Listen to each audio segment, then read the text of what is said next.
Grace and peace. Today is Trinity Sunday. The Catechism states that the mystery of the Trinity is the central mystery of our Christian faith and life, for it is the mystery of God in Himself. Mystery, according to Bible scholars, is not something that is unknowable. Rather, it is something that is known only through revelation. And indeed, it is Jesus who reveals the mystery of God as Father, Son, and Holy Spirit in the Gospels.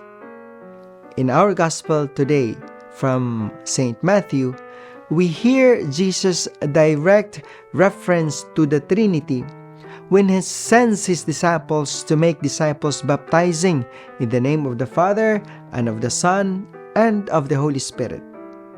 The relationship among these three divine persons is hinted right at the opening of Matthew's Gospel, in the genealogy, where it is reported that Jesus is generated. This formulation alludes to the Father, who is the subject of the divine passive is generated, to Jesus the Son, who is the one generated, and to the Holy Spirit, who is the instrument of the generation. Thus, Matthew's Gospel is framed by the Trinity. And the heart of the Trinity is the relationship of the Father and the Son through the Holy Spirit. The Trinity is God.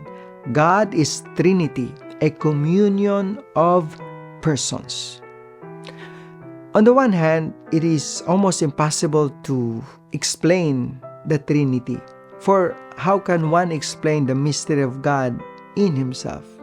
But on the other hand, by the grace of revelation, the Trinity is seen, heard, and touched by those who believe.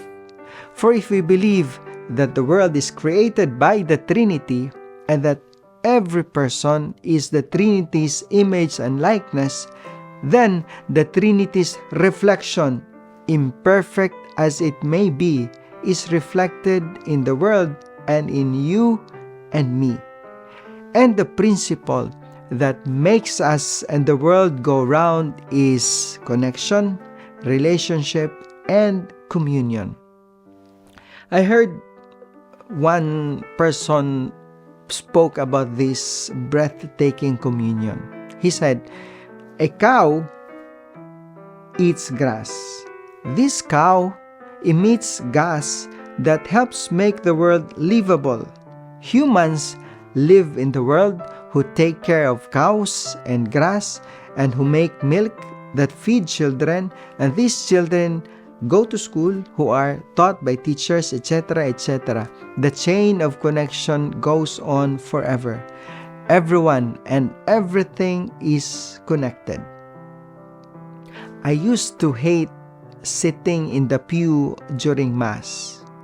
I could smell other people's perfume and be stirred by the slightest of movement. I preferred those monoblock chairs that are isolated and so accorded me with peace and silence and separation from others. But all that changed when I heard it preached that the pew is one of the most powerful symbols of communion, which is the identity of the Church and the heart of the Trinity.